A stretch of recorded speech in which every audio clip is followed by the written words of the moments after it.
Hello friends, स्वागत है आप सभी का इस चैनल के ऊपर। Today we have discuss about lesson number 3, pair of linear equation of two variables.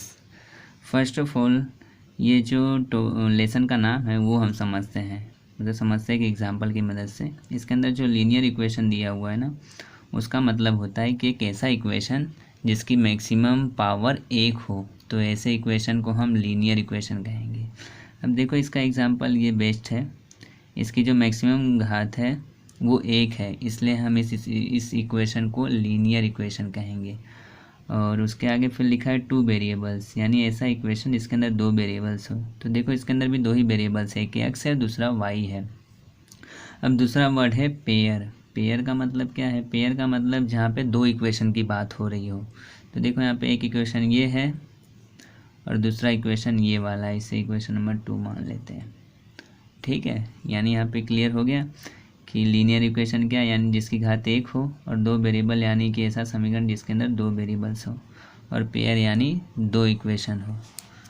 ठीक है, तो अब हमें क्या करना है इस वीडियो के अंदर? इस वीडियो के अंदर हमें इसे सोल्व करना है। इसको सोल्व करने के लिए इस चैप्टर के अंदर 4 मेथड दिए हुए हैं, उस चारों मेथड को हम यूज करेंगे यहाँ पे, और चारों ही मेथड से इसका आंसर निकालेंगे। फर्स्ट ऑफ ऑल जो मेथड है वो है सब्स्टिट्यूशन। सब्स्टिट्यूशन मेथड से इसको हल करना है। तो इसको हल करने का जो तरीका है वो ये है कि समीकरण 1 और 2 दोनों में से किसी एक समीकरण को हम सिलेक्ट करेंगे। उसके अंदर दोनों में से किसी एक वेरिएबल को हम सब्जेक्ट बनाएंगे। मान लो समीकरण 1 और 2 में से मैं एक को सिलेक्ट कर लेता हूँ। समीकरण 1 को सिलेक्ट करता हूँ, ठीक है। x + y = 5। यहाँ पे मैं x को सब्जेक्ट बना लेता हूँ। आप चाहे तो y को भी बना सकते हो, नो डाउट। मैं यहाँ पे x को बनाता हूँ। x को सब्जेक्ट बनाने का मतलब x को एक तरफ को, बाकी सभी को उस तरफ भेज दो। यहाँ 5 है, y को इस तरफ भेजेंगे तो आ जाएगा -y। ठीक है, अब इस x का मान उठा के रख देते हैं सामने वाले समीकरण में। तो सामने वाले समीकरण में रखोगे तो यहाँ लिख दो x का मान समीकरण 2 में रखने पर, समीकरण 2 में रखने पर अगर x का मान अगर आप सब्जेक्ट 2 में से बना रहे हो तो सामने वाले समीकरण यानी 1 में रखने का। अगर 1 में से आप x को सब्जेक्ट बना रहे हो तो समीकरण 2 में रखने का, हमेशा सामने वाले समीकरण में रखने का। ठीक है, अब इस x का मान समीकरण 2 में रखेंगे तो क्या होगा? 2x की जगह पे हमें पुट करना है 5 - y, और यहाँ पे जो है -3y = 4। अब देखो, ये 2 का मल्टीपल ये पूरे ब्रैकेट के साथ है। 2 का मल्टीपल इसके साथ होगा तो 10, 2 का मल्टीपल -y के साथ होगा तो -2y, और इसको ऐसे उतार दो। ओके, अब देखो यहाँ पे 10 तो ऐसे ही आ जाएगा, ये दोनों एक ही जाति के हैं तो ये दोनों माइनस माइनस है, इसलिए प्लस हो जाएगा। -5y = 4। ओके, अब 4 को यहाँ ले आते हैं और -5y को यहाँ ले जाते हैं। तो 4 को यहाँ लाओगे तो -4, और 5y को इस तरफ ले जाओगे तो +5y। अब 10 में से 4 माइनस करोगे तो 6, और यहाँ आ जाएगा 5y। यहाँ पे 6 को ऐसे ही लिख दो। अब देखो, यहाँ पे y को ऐसे ही रहने देना, और 5 को यहाँ पे लाओगे तो बटे में हो जाएगा, क्योंकि यहाँ पे इसके साथ मल्टीपल में बॉर्डर के इस पर आएगा तो भाग में आ जाएगा। ठीक है, यहाँ पे हमें y का मान मिल गया, क्या? 6/5। अब इसी y का मान रख देना हमें x के मान में, ये रहा, ये वाले x के मान में रख देना है। तो यहाँ से हमें x का मान मिल जाएगा 5 - y की जगह पे हमें रखना है 6/5। इसको सोल्व करोगे तो 5 का गुणा 5 के साथ 25 -6/5, इसलिए x बराबर आ जाएगा 25 - 6 19 और बटे में है 5, इसलिए x का मान आ जाएगा 19/5। अब यहाँ पे हमारा आंसर आ गया है। इसका जो सॉल्यूशन होगा वो होगा क्या? 19/5 होगा। 19/5 और दूसरा है 6/5। हमेशा हल में x का मान पहले लिखना है और y का मान बाद में। और देखो, ये जो हल है इसका मीनिंग क्या हुआ? इसका मीनिंग ये हुआ कि अगर हम ये दोनों मान उठा के समीकरण 1 या 2 में रखें ना, तो उससे हमें RHS मिलेगा। RHS के बराबर आ जाना चाहिए, यानी कि ऐसा मान जो समीकरण को संतुष्ट करे उसे हम उसका सॉल्यूशन कहते हैं। ठीक है, ये इसलिए इसका सॉल्यूशन है। और देखो, तो इसके अंदर अगर हम रखें समीकरण 1 में अगर ये x और y का मान रखें तो ये 5 के बराबर आ जाएगा। यहाँ 19/5 रखो और यहाँ पे 6/5 रखो, तो हर समान है। ठीक है, 19/5 + 6/5 हर समान है ना, तो हर को ऐसे ही आ जाएगा 5, और 19 + 6 19 + 6 आ जाएगा 25/5। 5 से 5 कैंसिल आ गया 5। ये देखो RHS और ये वाला दोनों बराबर है, इसलिए ये इसका हल है। ठीक है, अब आती है सेकंड मेथड।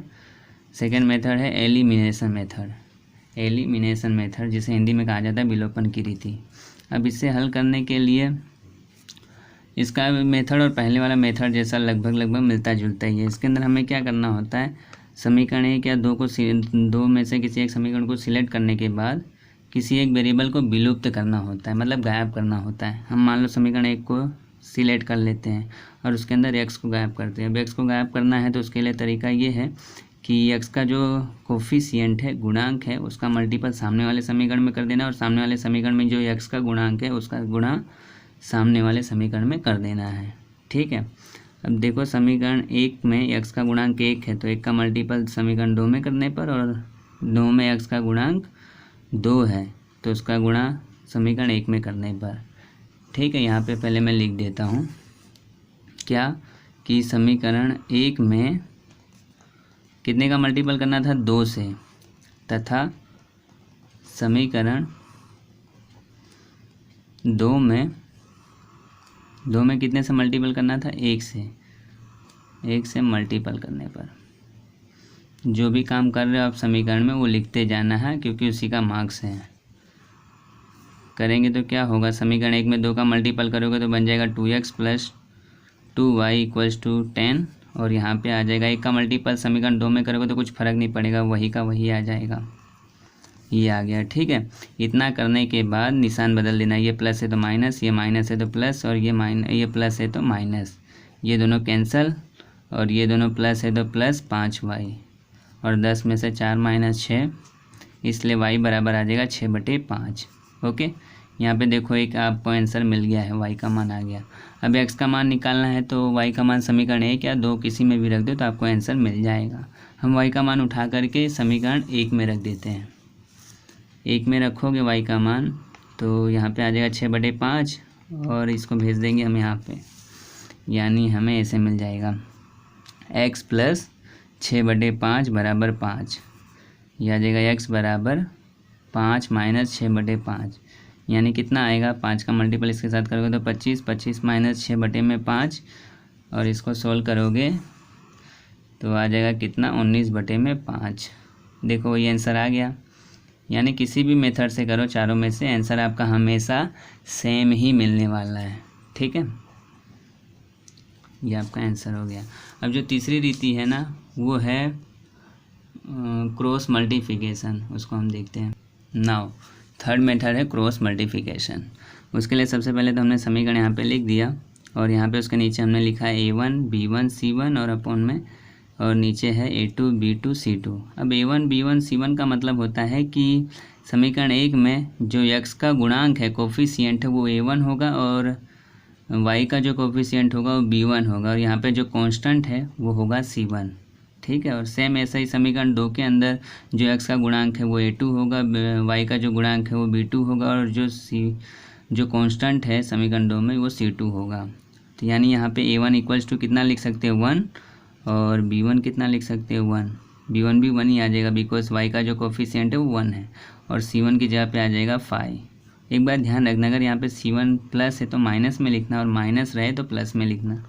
यहाँ आ जाएगा माइनस में, क्योंकि ये प्लस है ना। अब समीकरण 2 के अंदर x का गुणांक कितना है, 2 है, तो A2 बराबर आ जाएगा 2। अब B2 का गुणांक कितना है, 3, तो नहीं 3 नहीं है, ध्यान रखना, -3, माइनस को ध्यान रखना है, -3। अब C2 कितना आएगा, तो कहना -4। ओके, उसके बाद आपको x के बटे में लिख देना है, ये x के बटे में x का गुणांक छोड़ करके बाकी सभी लिख देना है। अब x का गुणांक कौन सा है, तो ये दोनों है, इसको छोड़ करके बाकी ये दोनों को लिख देना है। सबसे पहले B1 और B2 को लिखना है, 1 -3, फिर उसके बाद C1 C2 को -5 -4, उसके बाद y बटे में y के नीचे उसका गुणांक छोड़ करके बाकी सभी को लिख देना है। ये y का गुणांक है, इसको छोड़ करके बाकी सभी को लिख देना है। तो C1 C2 तो आ गया, इसको लिख दो 1 2। फिर उसके बाद कांस्टेंट का गुणांक कितना है, तो कांस्टेंट का गुणांक किसको छोड़ करके बाकी सभी को लिख देना है। तो A1 A2 तो आ गया, B1 B2 को लिख देते हैं 1 -3, उसके बाद सब दोनों का मल्टीपल, इसका मल्टीपल इसके साथ, इसका इसके साथ, इसका इसके साथ, ठीक है। तो ये x बटे में आ जाएगा कितना, -4 का +1 के साथ, तो 1 × -4, क्लियर इतना। फिर यहाँ पे -3 का मल्टीपल -5 के साथ, -5 × -3, फिर इक्वल्स टू y, ये -3 का मल्टीपल 1 के साथ, यहाँ -3, और ये 2 का मल्टीपल, सॉरी ये 2 का मल्टीपल -5 के साथ, हाँ यहाँ पे मैं इसे कट करता हूँ, ये 2 का मल्टीपल -5 के साथ, तो -5 × 2, फिर उसके बाद -4 का मल्टीपल +1 के साथ, इक्वल्स टू 1, ये -3 का मल्टीपल 1 के साथ करो तो आ जाएगा ये, और 2 का मल्टीपल 1 के साथ, यहाँ पे आ जाएगा 2 × 1, ओके। अब देखो मैंने बीच में गैप रखा हुआ, गैप का मीनिंग होता है कि यहाँ पे हमें माइनस रख देना, यहाँ पे माइनस लगा दो, यहाँ भी माइनस, यहाँ भी माइनस, यानी जब हम ये दोनों को सिंप्लीफाई करें तो जो भी आंसर आए फिर हमें दोनों को माइनस कर देना है। आगे इसको सिंप्लीफाई करते हैं, x बटे में +1 का मल्टीपल -4 के साथ करोगे तो -4, यहाँ बीच में माइनस है तो माइनस, और ये दोनों का मल्टीपल होगा तो 15 आ जाएगा, माइनस माइनस मिलके प्लस होता है। फिर y बटे में -5 का गुणा +2 के साथ -10, और यहाँ माइनस है तो माइनस। अब देखो -4 का गुणा +1 के साथ होगा, तो सबसे पहले तो आंसर आ जाएगा -4, और ब्रैकेट ओपन करोगे तो माइनस माइनस मिलके +4 हो जाएगा, ठीक है। फिर 1 बटे में ये दोनों का गुणा करोगे तो -3, फिर यहाँ माइनस है तो माइनस, और 2 का गुणा 1 के साथ होगा तो 2 आ जाएगा, ओके। फिर उसके बाद x बटे में ये दोनों को करोगे प्लस तो -19 बराबर y, जिसको सोल्व करोगे तो आ जाएगा कितना, -6 बराबर 1 बटे में -5। अब ये जो कांस्टेंट टर्म है उसको दोनों को अलग अलग कंपेयर कर लेना है, इसका कंपैरिजन इसके साथ और इसका कंपैरिजन इसके साथ, यानी आ जाएगा x बटे -19 बराबर 1 बटे -5, और y बटे में -6 बराबर 1 बटे -5 यहाँ पे, ओके। अब ये जो -19 है इसको इस तरफ ले जाते हैं, क्रॉस गुणा करते हैं, तो आ जाएगा -19 बटे में -5, ये माइनस से ये माइनस कैंसिल, आ जाएगा कितना, 19 बटे 5 x का मान, और यहाँ पर y बटे में जो -6 है इसको यहाँ ले जाते हैं, तो -6 बटे में -5, ये माइनस से ये माइनस कैंसिल, यहाँ पे हमें y मिल जाएगा 6 बटे 5, ओके। ये हमारा आ गया सॉल्यूशन, कौन से मेथड से, क्रॉस मल्टीप्लिकेशन से। देखो आंसर हमारा सेम ही आया, अभी भी कोई भी मेथड से करो हमें आंसर हमेशा सेम ही आता है। अब जो चौथा मेथड है वो है ग्राफिकल मेथड, उसको हम देख लेते हैं। सबसे पहले यहाँ पे है ना समीकरण लिख लेना है ग्राफिकल मेथड के लिए। फिर उसके बाद हम 9th में क्या करते थे, ग्राफ बनाना होता था तो हम समीकरण को लिख करके उसके कुछ पॉइंट निकालते थे, इस तरीके से सेट करके, अरेंज करके, ये x यहाँ पे, y यहाँ पे। ये x का मान अब हमें क्या करना है, x का मान अपनी मर्ज़ी से कुछ भी ले लेना है, तो उसके अकॉर्डिंग हमें y का मान